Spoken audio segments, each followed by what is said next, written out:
وہ اتنا بھاری ہو گیا مجھے لگتا تھا کہ میری پسلیاں ٹوٹ جائیں گی.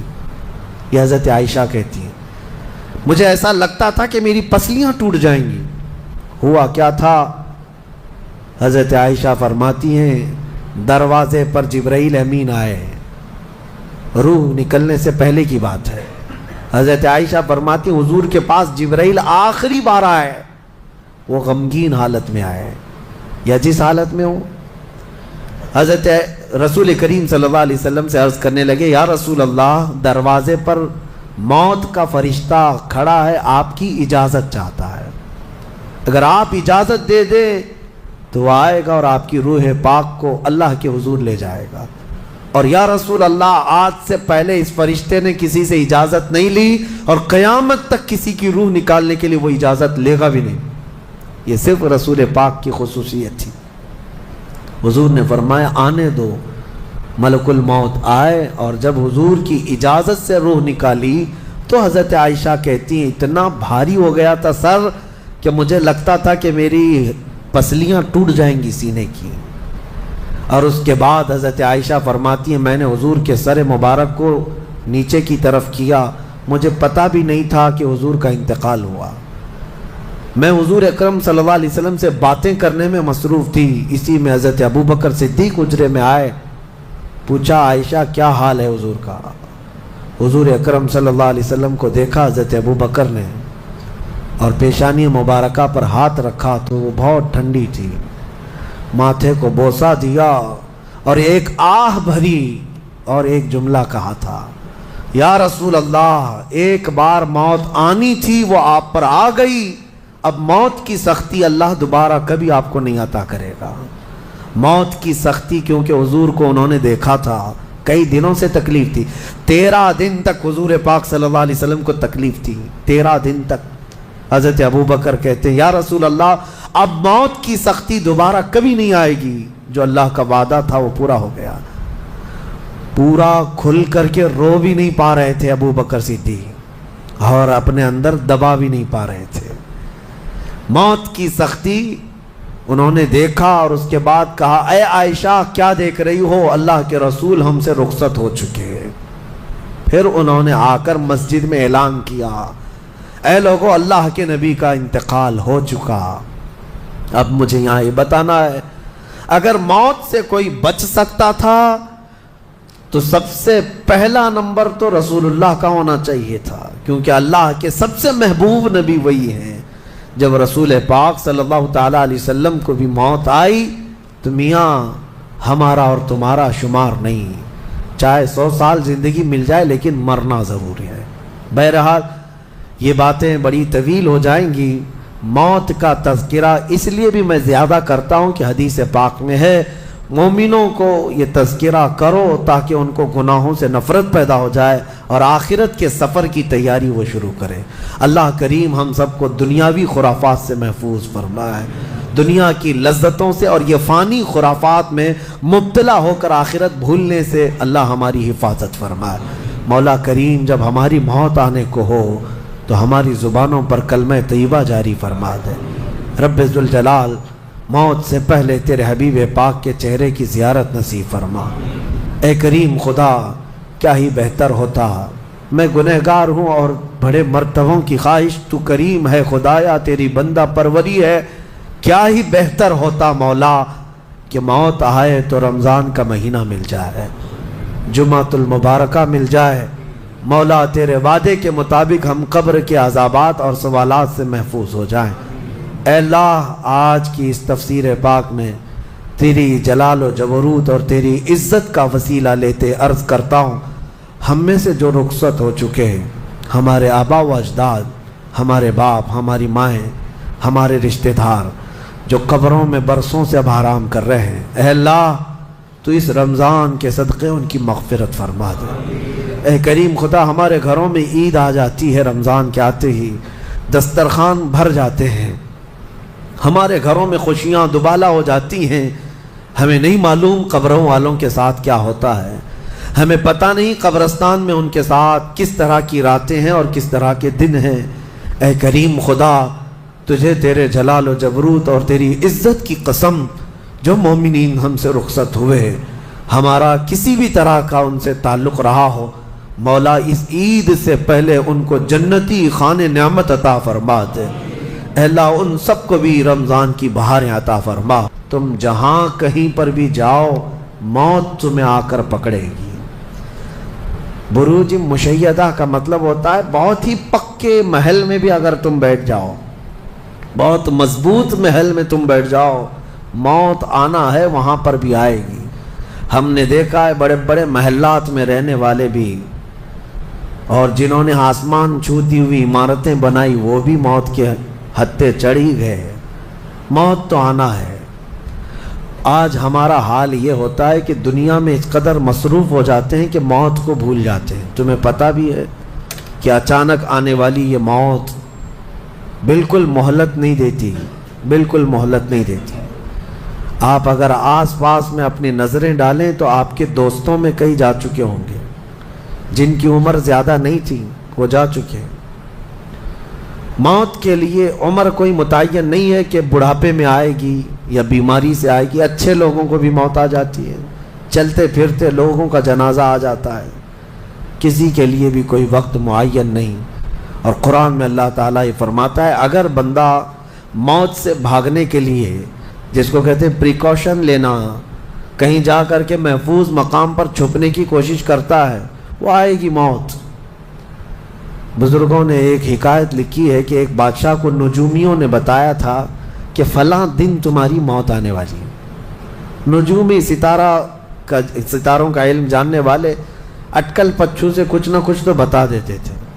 تو اس بادشاہ کو نجومیوں نے جب دن بتایا، اس دن اس نے کیا کیا، ایک ایسا حجرہ، ایک کمرہ بنایا جس میں کوئی چیز آ ہی نہیں سکتی، کوئی چیز نہیں، صرف اس نے ایک سوراخ رکھا ہوا کے لیے، اور اس میں سے مچھر بھی نہ آ سکے، مکھی بھی نہ آ سکے۔ اس حجرے کے اندر وہ چلا گیا۔ وہ پورا دن اس کو تھا کہ میں موت کو چکما دے دوں گا۔ اور نجومیوں نے یہ بتایا تھا کہ بچھو کے ڈنک مارنے سے تمہاری موت آئے گی۔ اس نے کہا بس مجھے بچھو سے بچنا ہے، بچھو نہ آنے پائے ایسا میں پورا انتظام کر لوں گا۔ اس نے پورا ایک راؤنڈ شیپ کا کمرہ بنایا اور اس میں اندر بند ہو گیا، لیکن اس کی ایک کمزوری یہ تھی کہ اس کا گھوڑا تھا، بہت بے حد اس کو عزیز تھا۔ وہ گھوڑے کو چھوڑ کر کبھی رہتا نہیں تھا۔ اس نے کہا مجھے اور میرے گھوڑے کو بند کر دو، آج موت کا دن ہے، اگر آج کے دن میں نے موت کو چکما دے دیا تو پھر ہمیشہ کی زندگی ہے، ٹائم اگر ٹل گیا تو پھر موت نہیں آئے گی۔ تو وہ اس نیت سے وہ روم کے اندر بند ہو گیا اور لوگوں سے کہا کہ کوئی مجھے نہ دروازہ کھولے اور نہ کسی کے لیے دروازہ کھولے، پورا دن گزرنے دو۔ دن گزرتا رہا، شام کا وقت قریب آیا، اس کے ساتھ تھا اس کا گھوڑا اور وہ کوئی نہیں۔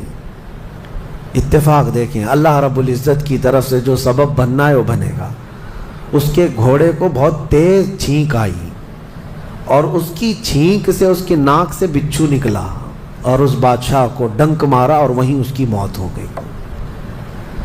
اینما تکونوا یدرککم الموت، اللہ نے فرمایا تم جہاں کہیں رہو موت آ کر پکڑ لے گی۔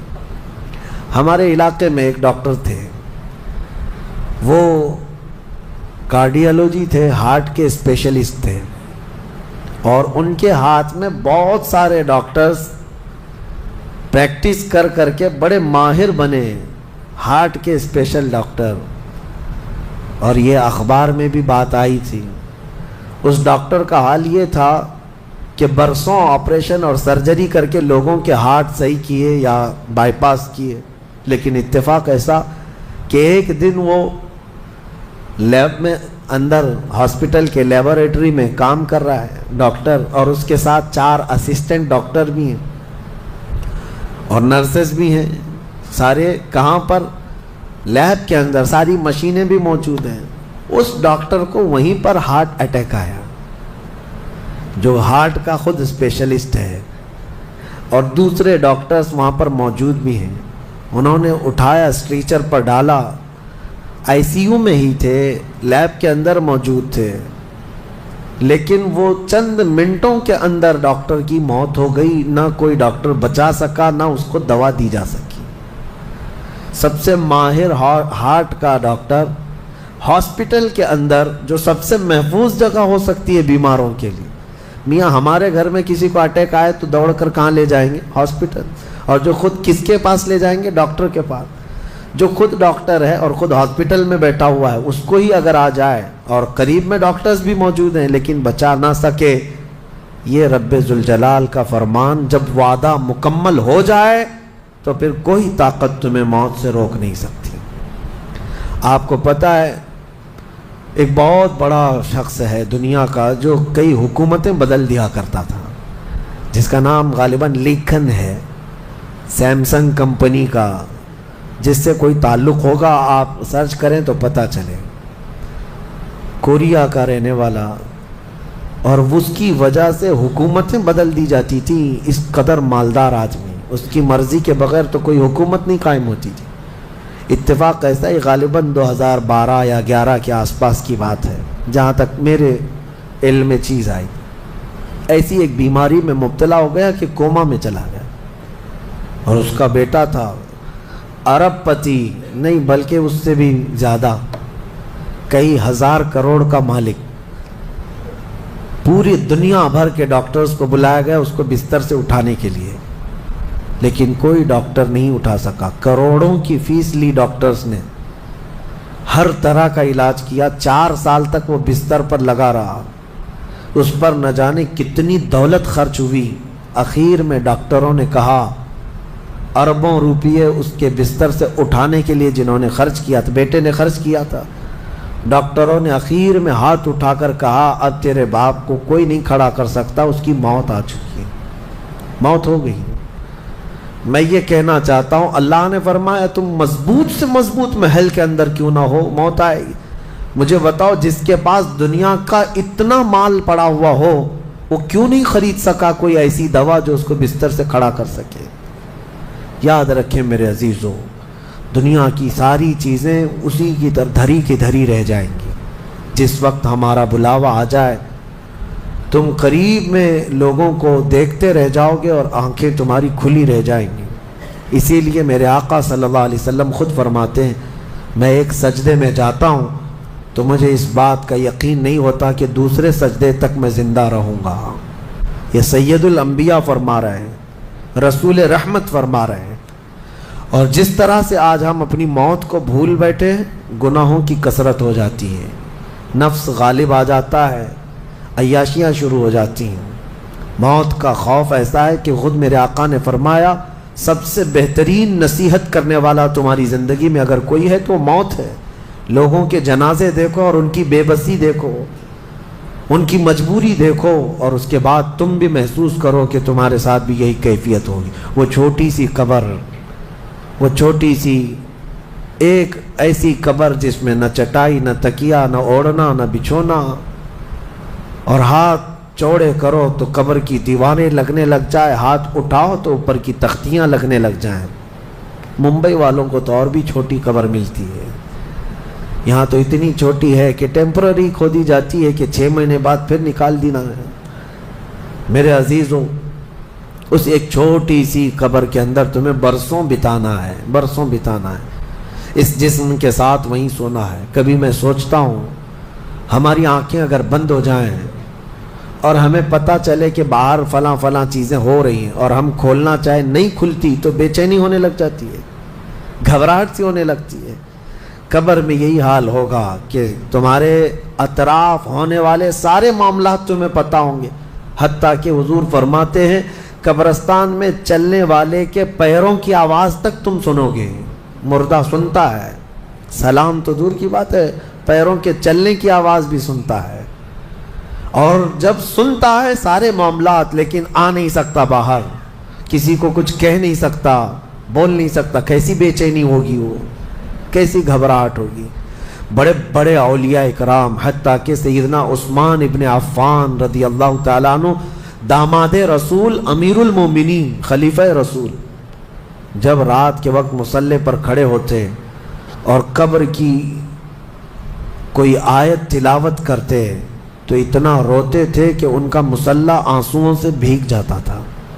صبح ان کے مصلی کو نچوڑ کر سکھایا جاتا تھا. لوگ ان سے پوچھتے آپ قبر کے متعلق اتنا خوفزدہ کیوں ہو جاتے ہیں؟ مرنا تو سب کو ہے. حضرت عثمان غنی فرماتے ہیں یہ ہماری پہلی منزل ہے، اگر یہ نکل گئی تو ساری منزلیں آسان ہیں. اینما تکونوا یدرککم الموت، اللہ فرماتا ہے. اور کئی جگہ قرآن میں یہ آیتیں آئی ہیں میرے عزیزوں.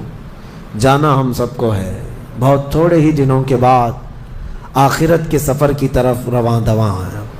اسی لیے کسی بزرگ نے سچ کہا کہ دنیا میں جتنے راستے ہیں یہ لکھا تو جاتا ہے یہ راستہ فلاں شہر جا رہا ہے، فلاں شہر جا رہا ہے. حقیقت تو یہ ہے کہ سارے راستے قبرستان جا رہے ہیں، وہیں جا کر اینڈ ہوتے ہیں. ممبئی سے پونا جا رہا ہے راستہ، پونا سے بنگلور جا رہا ہے راستہ.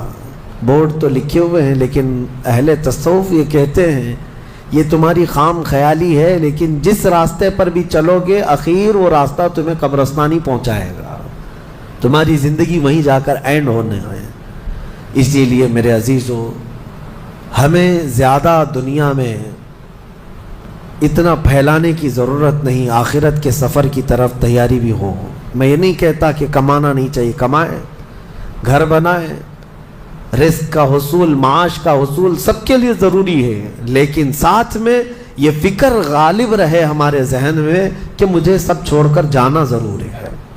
جب تک تمہارے ذہن میں یہ بات آتی رہے گی میرا آخرت کا سفر باقی ہے، تو ہوگا یہ کہ تم دنیا تو کماتے رہو گے لیکن اپنے مولا سے غافل کبھی نہیں ہوگے. غافل کبھی نہیں. میں وہ زندگی کی بات کر رہا ہوں.